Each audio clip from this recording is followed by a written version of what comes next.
Hello everyone, welcome once again. Continue करते हैं इस सीरीज़ को। मैंने एम.एल. अग्रवाल के क्वेश्चंस जो भी पीछे गिवन है एमसीक्यूज उसकी सीरीज़ स्टार्ट की है। तो लास्ट वीडियो में मैंने 1 से लेकर 10 तक क्वेश्चन किया था, एक्सेप्ट दिस क्वेश्चन नंबर 8। तो इस क्वेश्चन नंबर 8 को स्टार्ट करते हैं। और अगर आपको ये सीरीज़ अच्छी लग रही हो, वीडियोज़ अच्छे लग रहे हो, तो प्लीज़ कमेंट करो और लाइक एंड सब्सक्राइब करो। इससे वीडियोस बनाने का मन करता है। ठीक है, तो स्टार्ट करते हैं 8th क्वेश्चन से। ये क्वेश्चन देखो बहुत इंपॉर्टेंट है। ये क्वेश्चन जब मैंने लास्ट टाइम भी एक सीरीज स्टार्ट किया था बिफोर एग्ज़ाम, तो ये क्वेश्चन आया था एग्जैक्ट। तो उसको मैंने अलग तरीके से करवाया था, तो इसको मैं दो तरीके से करवाऊंगी। एक तो प्रॉपर मेथड समझाऊंगी कि ऐसा क्यों होता है, और सेकंड मैं आपको ना डायरेक्ट ट्रिक बताऊंगी जो देखते ही आप आंसर कर दोगे। वो ट्रिक आपका क्या हो जाएगा, करेक्ट हो जाएगा। ओके, तो स्टार्ट करते हैं क्वेश्चन को। देखो इसमें ये बोला हुआ है, in what ratio water be mixed with milk to gain 16 2/3% on selling the mixture at cost price. यहाँ पे ना आप अगर ध्यान नहीं दोगे तो क्वेश्चन ऐसा लगेगा बहुत आसान तो है, ये कई बार समझ में भी नहीं आता।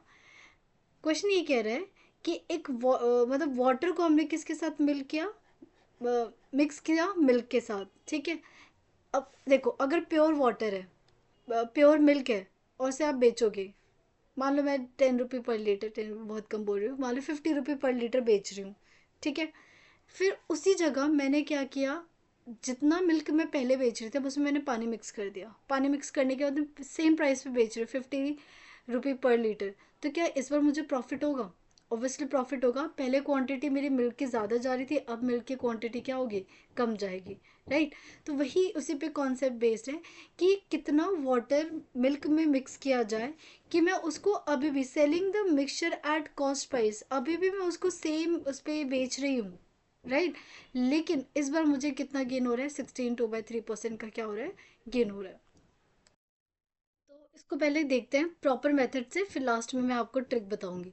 तो देखो इसमें हमें क्या नोटिस करना है, so cost price, selling price, profit. आई होप आपको ये कॉन्सेप्ट क्लियर हो, तभी ये क्वेश्चन आपसे सॉल्व होगा। देखो यहाँ पे मैं पहले एक कॉन्सेप्ट दोबारा समझाती हूँ। पहले क्या था, एक सिर्फ और सिर्फ मिल्क था। ठीक है, अब इस मिल्क में मैंने क्या ऐड कर दिया, वाटर ऐड कर दिया। वाटर ऐड करने के बाद जब मैं इसको सेल कर रही हूँ तो कितने पे बेच रही हूँ, selling the mixture at cost price. मतलब जित कॉस्ट इसका क्या होगा, कॉस्ट प्राइस पे इसको मैं क्या कर रही हूँ, मतलब जो कॉस्ट प्राइस मेरा लग रहा था मैं उसी पे क्या कर रही हूँ, बेच रही हूँ। और साथ के साथ 16 2/3% क्या हो रहा है, गेन हो रहा है। ओके, तो देखो सबसे पहले 16 2/3% को सॉल्व करते हैं। तो ये हो जाएगा 16 48 और 2 50/3% का क्या हो रहा है, प्रॉफिट हो रहा है। तो हमें सबसे पहले क्या करना है, कॉस्ट प्राइस। यहाँ पे अब दो चीज़ें घूमेंगी, एक तो एक होगा मिल्क, एक होगा मिक्सचर। ठीक है, तो whenever mixture is written it means milk and water are added in it. Milk plus water दोनों के दोनों इसमें क्या है, एडेड है। ओह क्या लिख दिया मैंने, milk and water are added. Clear, तो लेट कर लेते हैं, मैं लेट कर लेती हूँ, let cost of milk it is ₹1 से करते हैं। एक से भी सॉल्व कर सकते हो, मैं अपनी वीडियो यहाँ आई बटन होता है उस पर मैं लगा दूंगी, जहाँ पे मैंने सेम क्वेश्चन को ₹1 से सॉल्व करवा रखा है, यहाँ पे मैं 1 से सॉल्व करूँगी। और हमें पता है कि कॉस्ट ऑफ वाटर को हम हमेशा क्या लेकर चलते हैं, ज़ीरो, क्योंकि हम ये अज्यूम करते हैं कि वाटर हमें अवेलेबल हो जाता है।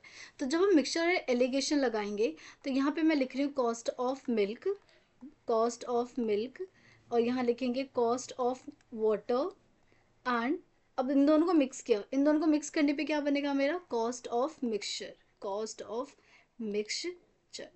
ठीक है, तो कॉस्ट ऑफ मिल्क आपका क्या है, ₹1। कॉस्ट ऑफ वाटर हमें पता है क्या है, ज़ीरो। क्या हमें कॉस्ट ऑफ मिक्सचर पता है? बहुत ध्यान से देखना, I am asking about CP of mixture, लेकिन मुझे तो क्या किसके बारे में इंफॉर्मेशन है, selling price. So if you right 1 over here तो आपका गलत हो जाएगा, क्योंकि ये कह रहा है कि जब हम वाटर और मिल्क को मिक्स कर दिया तो मैं उसको ₹1 में बेच रही हूँ। तो इसका मतलब मिल्क और वाटर को ऐड करने के बाद इसकी कॉस्ट क्या बने, ये निकालना आपका मेन टास्क है। ठीक है, तो इसके लिए अब हम चलेंगे अपने बचपन वाले सीपी प्रॉफिट इन सब की कॉन्सेप्ट पे। तो देखो प्रॉफिट हो रहा है, क्या हो रहा है, प्रॉफिट।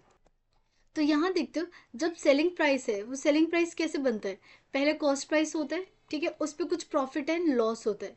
प्रॉफिट एंड लॉस होता है। तो यहाँ ले लेते हैं प्रॉफिट, प्रॉफिट परसेंटेज। अब इसमें वैल्यू पुट करते हैं। What is the CP, CP of mixture ये क्या है 1, कॉस्ट ऑफ मिक्सचर ये हमें क्या करना है फाइंड करना है। प्रॉफिट, प्रॉफिट का फॉर्मूला क्या होता है, प्रॉफिट परसेंटेज ऐड होगा ना, तो प्रॉफिट का पहले हमें हमें क्या निकालना पड़ेगा, प्रॉफिट निकालना पड़ेगा। और ये जो सीपी है ये सीपी ऑफ मिक्सचर है, ये याद रखना। ओके अब प्रॉफिट निकालने के लिए देखो, प्रॉफिट परसेंटेज का फॉर्मूला क्या होता है, प्रॉफिट अपॉन में सीपी इंटू में 100%, यही होता है ना फॉर्मूला। अब इसमें हमें जो जो वैल्यूज पता है वो पुट कर देते हैं। प्रॉफिट परसेंटेज कितना दे रखा है इन्होंने, 50/3% is equal to P upon C P into में 100%, राइट। परसेंटेज से परसेंटेज कैंसिल, यहाँ 50 से ये आ गया आपके पास 2, तो पी की वैल्यू कितनी आ गई, अगर यहाँ से पी निकालोगे तो ये देखो सीपी उधर चला जाएगा और ये आपका आ गया 6, तो ये कितना आ गया सीपी अपॉन में 6। अब इस वैल्यू को यहाँ पे रिप्लेस कर दो, तो मैं यहाँ पे ऐसे मार्क कर देती हूँ 1 is equal to C P plus C P upon में 6। सो यहाँ पे सी पी ऐड करोगे तो कितना आ जाएगा 7 सी पी अपॉन में 6।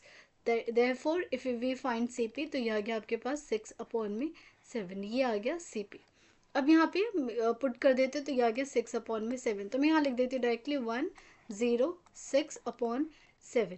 इसको क्रॉस करते हैं, एलिगेट करते हैं, एलिगेट करोगे तो यहाँ पे क्या आएगा डिफरेंस 6/7, यहाँ पे माइनस करो 1 माइनस 6/7 माइनस करना 7, तो ये क्या आ गया 1/7 आ गया, ये आ गया ratio.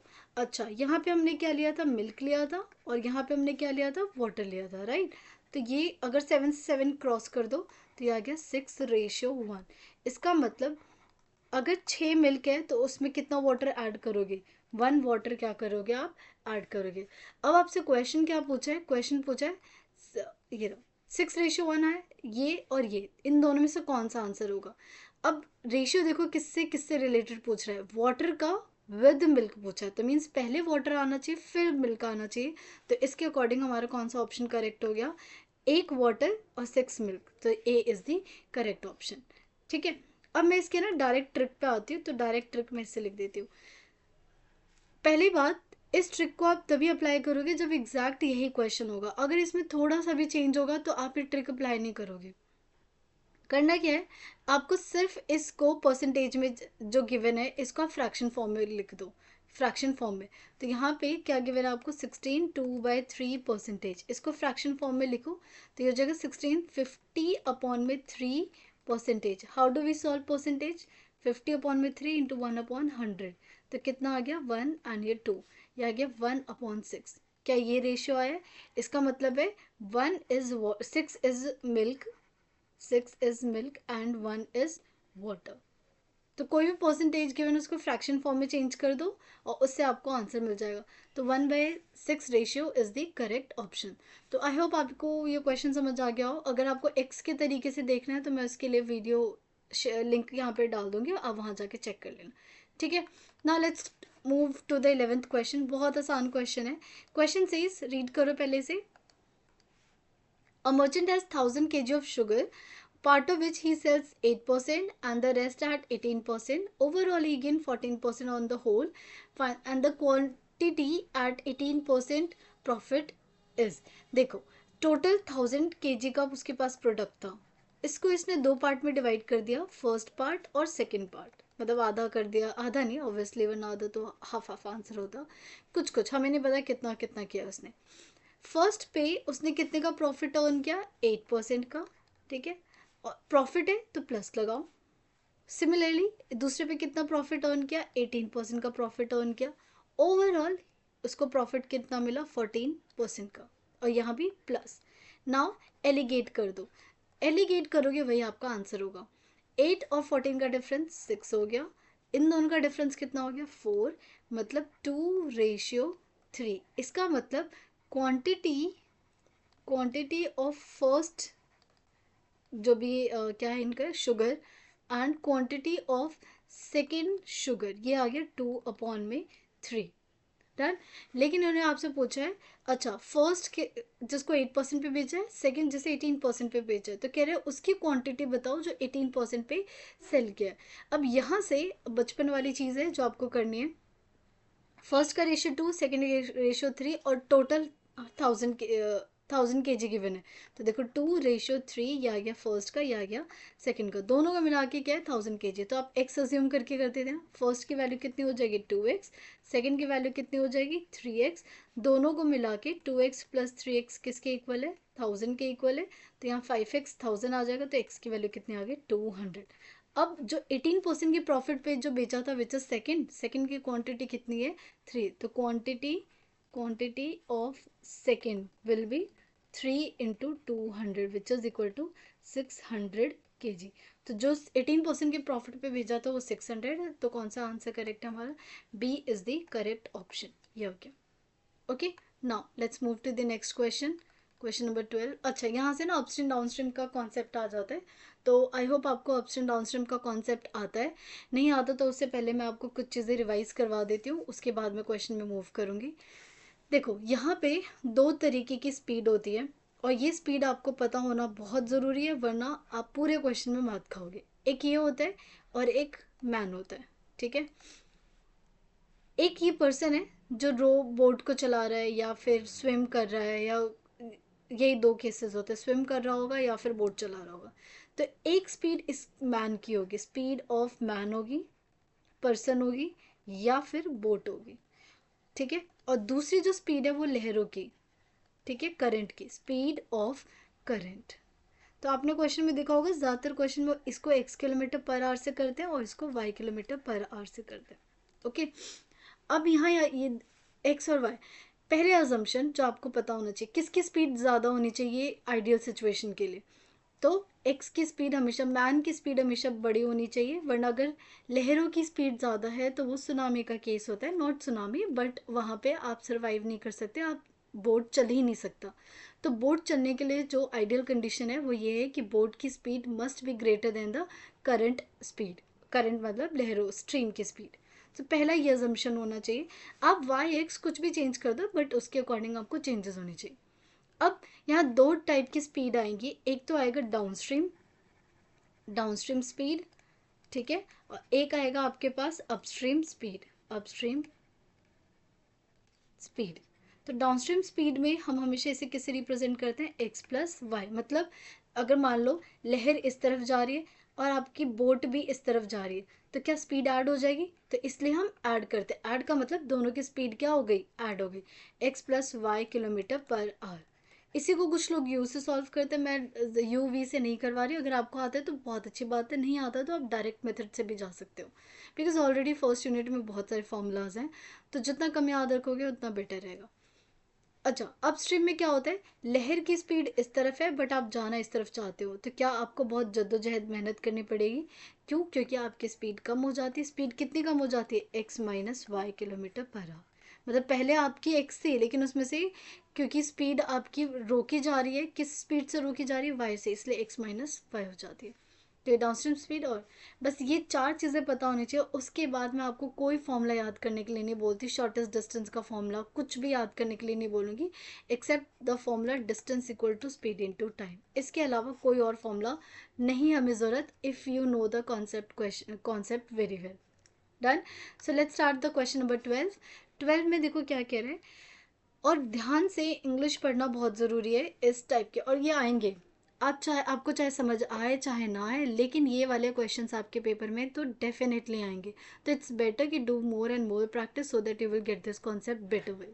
Okay, so 12th, a boy speed with current is 15 km/h। तो यहाँ पे कुछ चीज़ें हैं जो आपको पता होनी चाहिए और आपके दिमाग में इमेजिनेशन होनी चाहिए। एक बॉय की स्पीड विद करंट, जब भी विद करंट बोले, विद करंट या अलोंग द करंट, इसका मतलब दिस इज, ये जो स्पीड है ये डाउन स्ट्रीम स्पीड दे रहा है। कौन सा स्ट्रीम दे रहा है, डाउन स्ट्रीम स्पीड दे रहा है।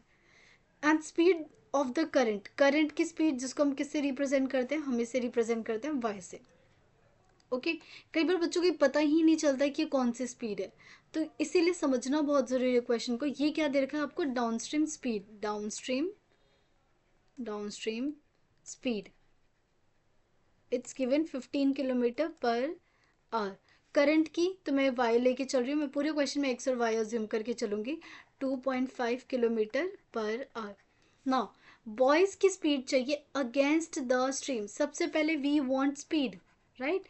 और वो भी अगेंस्ट, अगेंस्ट का मतलब होता है जब भी अगेंस्ट बोला जाए, अवे बोला जाए, against the stream, speed against the stream, इसका मतलब होता है we want upstream speed,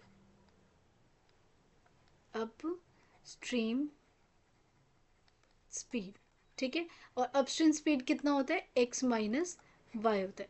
so if you know x and y तो question is easy. Now downstream speed का मतलब क्या होता है, x plus Y equal to 15 होता है, राइट। y की वैल्यू कितनी दे रखी है आपको, 2.5, तो व्हाट विल बी x, तो since x plus Y is equal to 15, तो x की वैल्यू हो जाएगी 15 minus Y which is 2.5। Solve कर लो, 15 टू 13 हो जाएगा, तो 12.5 किलोमीटर पर। अब आपको चाहिए अस्टन स्पीड, मतलब 12.5 में से क्या माइनस कर दो, 2.5, ये कैंसिल हो गया, 10 आ गया, 10 किलोमीटर पर। कौन सा option, so C is the correct option, C is the correct option. Okay, now 13th पे आते हैं। 13 saying a boat running downstream covers a distance of 16 km in 2 hours, while for covering the same distance upstream it takes 4 hours. What is the speed of boat in still water? Means we need to find x. Now इस question को समझ आ गया होगा, मुझे समझ आ रहा है कि आपको समझ आ गया, बट अब इसे अप्लाई कैसे करना है ये नहीं पता चल पाता, ठीक है। तो आप ये देखो, ये दे रहा है कि जब वो डाउनस्ट्रीम जा रहा था, ऑलवेज रिमेंबर कोई भी पर्सन अगर डाउनस्ट्रीम जा रहा है या अपस्ट्रीम जा रहा है तो उसकी खुद की कोई स्पीड होगा, खुद का कोई डिस्टेंस होगा, खुद का कोई टाइम होगा, हमेशा याद रखना।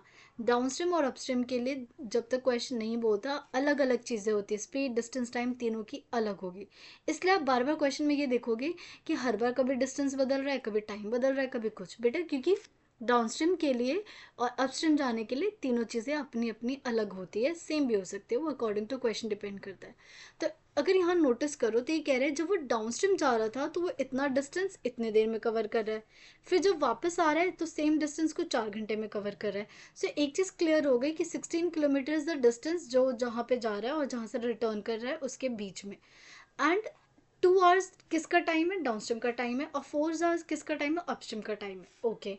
और हमें निकालना है speed of boat in the still water, means we want to find X, ठीक है। मैं देखो इन क्वेश्चन को जल्दी कर सकती हूँ, पर मेरा काम आपको अपनी मेरी स्पीड दिखाना नहीं है, मेरे को हर एक क्वेश्चन में आपको कॉन्सेप्ट समझाना है ताकि आप यहाँ पे अच्छे से समझो, पेपर में अच्छे से परफॉर्म करो। इसलिए मैं हर क्वेश्चन को कॉन्सेप्ट वाले तरीके से समझा रही हूँ। मैं डायरेक्ट ट्रिक नहीं बताऊंगी, ट्रिक बताने का कोई फ़ायदा नहीं, आप ट्रिक से एक क्वेश्चन यहाँ समझ लोगे लेकिन फिर बाकी क्वेश्चन में तो अप्लाई नहीं कर पाओगे।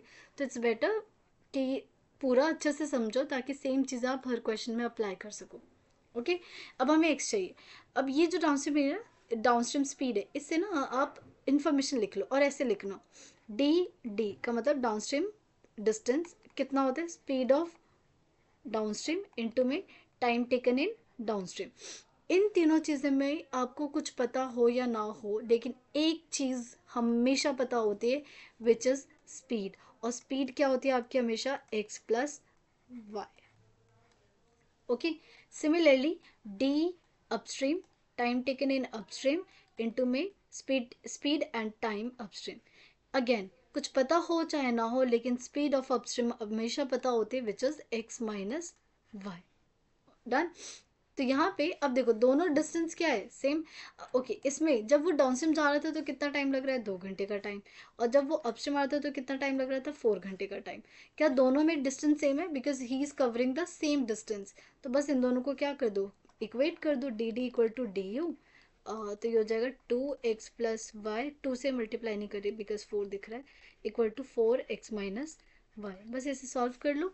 कुछ और चीज़ गिवन है हमें, नहीं गिवन, तो ये क्या हो गया, 2 से ये आ गया हमारे पास 2।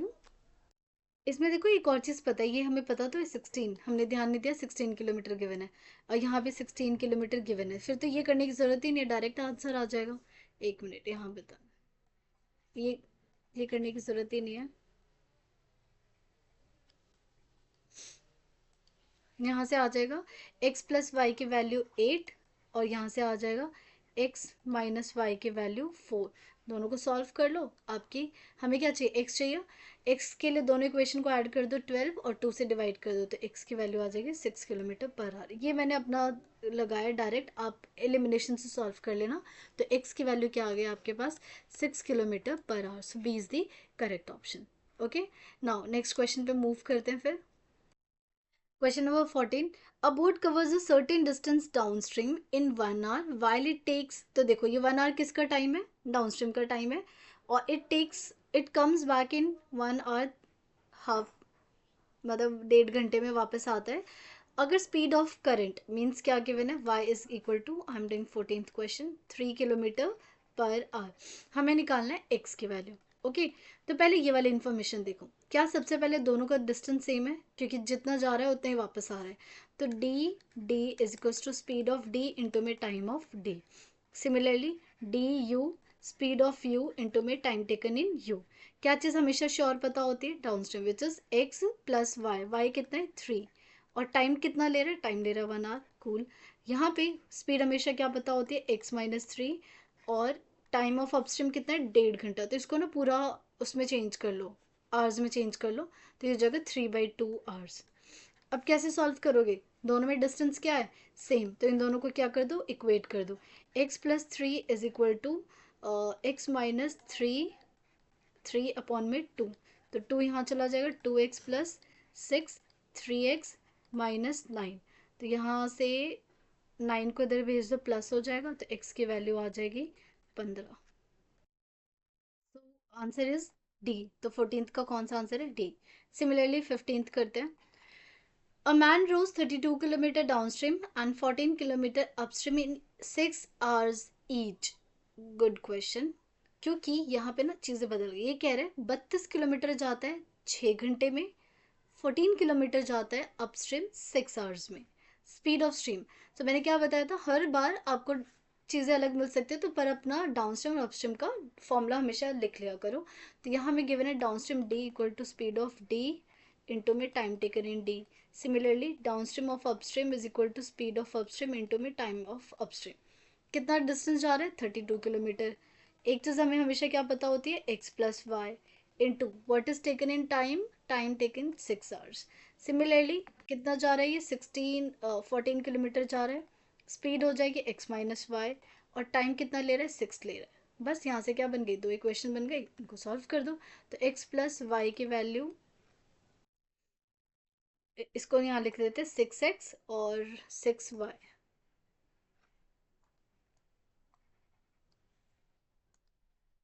बल्कि 3 से मल्टीप्लाई कैंसिल हो जाएगा ना, हाँ, तो 3 से कैंसिल कर लेते, 2 × 3, और ये हो जाएगा 16। तो ये इक्वेशन आएगी 3x plus 3y is equal to 16। यहाँ पे भी 2 से कैंसिल हो जाएगा, 2 3 ज़ा एंड 7 ज़ा, तो इक्वेशन बनेगी 3x minus 3y equal to 7। बस इन दोनों को सॉल्व कर लो। तो मैं यहाँ पे, हमें किसकी वैल्यू चाहिए, we want value of speed of stream, हमें y की वैल्यू चाहिए। तो यहाँ लिख लेते हैं 3x plus 3y equal to 16। y की वैल्यू चाहिए, तो माइनस माइनस माइनस कैंसिल हो गया, -6y माइनस 9, तो y की value 3/2 which is equal to 1.5 kilometre per hour. देखते हैं ऑप्शन कौन सा है, 1.5 बी। तो 15th का B is the correct option. Okay, now let's go to the next question 16। Okay, इनको तो देखो डायरेक्ट करेंगे, वो जो इंग्लिश में लिखते थे ना बड़ी बड़ी लाइन की, part of the tank filled in this, वो सब नहीं लिखना, डायरेक्ट करेंगे। 16 कह रहे pipe A and B can fill a tank in 5 hours and 6 hours respectively. तो time taken in A 5 hour, time taken of B is 6 hours, and C empty कर रहा है, सी क्या कर रहा है, निकाल रहा है, और 12 आवर में तीनों को एक साथ ओपन कर दिए। तो तीनों को एक साथ जैसे ओपन करेंगे, तो हमें पता है ना हम कैसे करते हैं, इसकी एफिशिएंसी क्या हो जाएगी, एफिशिएंसी हो जाएगी 1/5, इसकी एफिशिएंसी हो जाएगी 1/6, इसकी एफिशिएंसी हो जाएगी 1/12, लेकिन नेगेटिव क्यों, क्योंकि पानी को रिमूव कर रहा है। तो हमें क्या चाहिए, टाइम। तो हमें पता है एफिशिएंसी को सॉल्व करके उल्टा कर दो, तो क्या आ जाता है, टाइम आ जाता है। तो ये आ गया 1/5 प्लस 1/6 माइनस 1/12। सॉल्व करते हैं, 60 आ जाएगा एलसीएम, तो ये हो जाएगा 12 प्लस 10 और -5, तो 12 में से 5 गया 7, 17/60, ये एफिशिएंसी आई है। इसका रिवर्स कर दो, रिवर्स इज 60/17 आवर्स, क्योंकि आवर्स में गिवन है सारी इन्फॉर्मेशन, तो ये हो गया आवर्स। सॉल्व करोगे तो 17 से 51 होता है, 9/17 आर, ये आंसर है। सो कौन सा करेक्ट ऑप्शन है?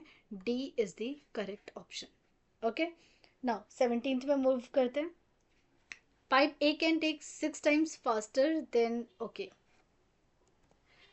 अलग है क्वेश्चन। अभी तक आप जो करते हो ना इजी वाले, उन सबसे बिल्कुल अलग है, लेकिन बहुत इंपॉर्टेंट है। ये कह रहे हैं pipe A can fill a tank 6 times and highlight this word 6 times faster, क्योंकि ना यहाँ पे इस चीज़ को बदल देते हैं तो क्वेश्चन बदल जाता है। कई बार बोलेंगे 6 hours faster, that is different thing, और 6 times faster that is different. If I right 6 times का मतलब है गुना, 6 गुना ज़्यादा, 2 गुना, 3 गुना, वो वाला। और 6 आवर्स फास्टर का मतलब है 6 घंटे पहले या 6 घंटे जल्दी। ओके, तो ये कह रहा है कि 6 टाइम्स फास्टर भर रहा है किससे? बी से। और बी कितनी देर में फिल कर रहे? 21 मिनट्स में। एक चीज़ आपको अगर पता हो, मान लो मैं इसको ऐसे रिलेट करती हूँ, कोई इंसान है ए और बी। ए की स्पीड ना बी से डबल है, ए की स्पीड बी से डबल है, और ए ने 20 किलोमीटर काम कर लिया, 20 किलोमीटर चल गया, तो बी कितना चलेगा? अब ए इससे 2 गुना चल रहा है और 20 चल रहा है, तो बी कितना चला होगा? 10 किलोमीटर, बिल्कुल जस्ट हाफ। यस और नो? सिमिलरली जैसे अगर मैं कहती हूँ ए और बी की स्पीड क्या है? 3 टाइम्स है ए से, बी की स्पीड 3 टाइम्स है। तो अगर ये 20 किलोमीटर मूव कर रहा है तो बी कितना चला होगा उतनी देर में? बी 3 गुना तेजी से चल रहा है, तो कितना चला होगा? 60 किलोमीटर चला होगा। सेम कॉन्सेप्ट अप्लाई करना है। टाइम टेकन बाय बी कितना गिवन है आपको? 21 मिनट्स। ओके, अब क्योंकि और हमें टाइम ऑफ ए निकालना है। सो ए जो है, अगर मान लो बी 21 मिनट में फिल कर रहा है, तो सबसे पहले बताओ ए और बी में से किसकी स्पीड ज़्यादा है? ये तो श्योर है कि बी, ए की स्पीड ज़्यादा है। ए की स्पीड ज़्यादा है, बहुत तेज़ी से काम कर रहा है, तो क्या बी से बहुत कम टाइम नहीं लेगा? और कितना कम टाइम लेगा? 6 टाइम्स जल्दी, और 6 टाइम्स की स्पीड से वो फिल कर रहा है, तो वही 6 गुना टाइम क्या लेगा? कम लेगा। तो टाइम ऑफ ए, यहाँ पे ये सोचने वाली बात है, क्या हो जाएगा डायरेक्टली? 21/6। दोबारा एक्सप्लेन कर देती हूँ। ए की स्पीड जो है ना बी से 6 टाइम्स ज़्यादा है, तो टाइम भी कितना कम लेगा? 6 टाइम्स कम ही तो लेगा। तो ए का, अगर बी का टाइम 21 है, तो ए का टाइम कितना हो जाएगा? 21/6, which is equal to 7/2 minutes. अब कह रहे दोनों को एक साथ हमने ऐड कर दिया। दोनों को एक साथ करोगे तो एफिशिएंसी ऑफ बी कितनी हो जाएगी? 1/21। और एफिशिएंसी ऑफ ए कितनी हो जाएगी? 7। इसको 21/6 ही रहने देना चाहिए था ये, क्योंकि अब मुझे दिख रहा है ना एलसीएम में 21 है। चलो अभी उल्टे ही कर देते हैं, 2/7। अब दोनों की एफिशिएंसी को क्या करेंगे? ऐड करेंगे। Efficiency of A plus efficiency of B, तो ये हो जाएगा 1/21 प्लस 2/7। 3 से मल्टीप्लाई करेंगे, 6+1 7/21 विच इज़ 1/3। ये एफिशिएंसी आ गई। और एफिशिएंसी का उल्टा कर दे, कितना हो जाएगा? Time taken by A plus B, जब दोनों मिलके काम कर रहे होंगे तो 3 आवर का टाइम लगेगा। तो टोटल टाइम कितना लगने वाला है? 3 आवर्स का टाइम लगने वाला है। So which is the correct option? Hours नहीं, मिनट्स में बात हो रही है ना, तो हाँ यहाँ आंसर जो आएगा वो आवर्स में नहीं आएगा, मिनट्स में आएगा, 3 minutes. Okay, so which is the correct option? A is the correct option. Now question number 18. Pipe A and B can fill a tank in 4 hours and 5 hours, और C empty करे 10 hours में। तो मैं इसको direct कर रही हूँ। A की एफिशिएंसी हो जाएगी 1/4, B की हो जाएगी 1/5, और C क्योंकि रिमूव कर रहा है तो 1/10। तो बस इसका एलसीएम निकाल लो। तो 10 to the 20, 20 will be the LCM, तो ये हो जाएगा 5 + 4 - 2, 9 - 2 7/20। तो टाइम क्या हो जाएगा? टाइम हमेशा एफिशिएंसी का क्या हो जाता है? उल्टा, 20/7, विच इज 2 × 14 और 6/7 आवर। तो आ रहा है कहीं ऑप्शन बी। सो 18th का B is the correct option. Question number 19 and 20, वैसे तो ये 2 नंबर के क्वेश्चन है लेकिन इन्होंने 1 मार्कर में दे रखा है। Very important, very very very important, ठीक है। ये भी बहुत इंपॉर्टेंट क्वेश्चन है। जो अभी हमने 6 आवर्स वाला किया ना, फास्टर एंड, वही उसी पे बेस्ड है। सो 19 देखो, 2 पाइप है, ए और ए 30 मिनट्स में, बी 40 मिनट्स में फिल करता है। दोनों को ओपन कर दिया और the tank will be filled in 21 minute. 21 minute में फिल हो जाता है ओवरऑल, पानी टैंक फिल हो जाता है, जिसमें से बी को ना कुछ टाइम बाद बंद कर दिया था। बी को थोड़ी देर बाद बंद कर दिया था। तो हमेशा ना देखो, पाइप्स एंड सिस्टम में 2 फॉर्मूले अप्लाई होते हैं। एक तो जो आप एफिशिएंसी का उल्टा करते हो, दूसरा जो बेसिक लॉजिक है कि वर्क इज एफिशिएंसी इनटू में टाइम। कितनी एफिशिएंसी से कर रहे हो, कितनी देर तक कर रहे हो, ये होता है आपका वर्क। ओके, तो इस क्वेश्चन में ना आप ऐसे थोड़ा डायग्राम से बना लेना। मान लो यहाँ पे दोनों ने काम करना शुरू किया, कितनी देर में टोटल काम हो रहा है, 21 मिनट में काम हो रहा है। डन। अब शुरू किया दोनों ने और कुछ टाइम बाद बी ने क्या कर दिया, चला गया। बी के जाने के बाद ए यहाँ पे क्या कर रहा है, काम कर रहा है। तो यहाँ पे कौन कौन काम कर रहा था, A and B both were working. We are discussing 19th question. और इसके बाद किसने काम किया, ए ने काम किया। तो मैं यहाँ टाइम ले लेती हूँ कि लेट्स से ये टोटल टाइम जहाँ पे दोनों एक साथ काम करेंगे एक्स है, तो यहाँ पे टाइम क्या हो जाएगा, यहाँ पे टोटल टाइम 21 मिनट लग रहा है, यहाँ पे x मिनट लगा, तो यहाँ कितना होगा 21 माइनस एक्स। ठीक है। अब देखो, x मिनट तक ए और बी दोनों काम कर रहे हैं, तो x मिनट तक ए की एफिशिएंसी कितनी हो जाएगी 1/30, बी की एफिशिएंसी कितनी हो जाएगी 1/40, प्लस यहाँ से लेके यहाँ तक कितना टाइम लग रहा है 21 माइनस एक्स। और कौन काम कर रहे हैं, A is working with the efficiency 1/30 and equal to 1। तो बस ये लॉजिक आपको याद रखना है। अब इसको सॉल्व कर लो, तो इसको सॉल्व करोगे तो ये हो जाएगा x। अभी से यहाँ पे एलसीएम लोगे तो x, इनका एलसीएम हो जाएगा 1/20, यहाँ से आएगा 4, यहाँ से आएगा 3, तो टोटल हो गया 7 प्लस 21 माइनस एक्स अपॉन में 30 इक्वल टू 1। दोनों का एलसीएम कितना आने वाला है 120 आने वाला है। यहाँ पे आएगा 7x प्लस यहाँ से आ जाएगा 4 21 minus x is equal to 1। अब इस पूरे एक्सप्रेशन को सॉल्व करोगे तो you will get x is equal to 12। तो 12 minute is the correct answer. Okay, now similarly 28th question करते हैं हम। 20, सो इसका आंसर हमारा क्या है, डी। डी पे है ना। कह रहे 2 पाइप है, किन दोनों मिलके 4 घंटे में फिल करते, दोनों मिलके, दोनों के मिलकर टाइम है। A 6 hours more than A, B take 6 hours more than A. जितना भी ए टाइम ले रहा है उससे 6 घंटे बी ज़्यादा ले रहा है। ठीक है। इफ़ दे ओपन सेपरेटली, अलग अलग अगर काम करते हैं, तो ए का टाइम बताओ।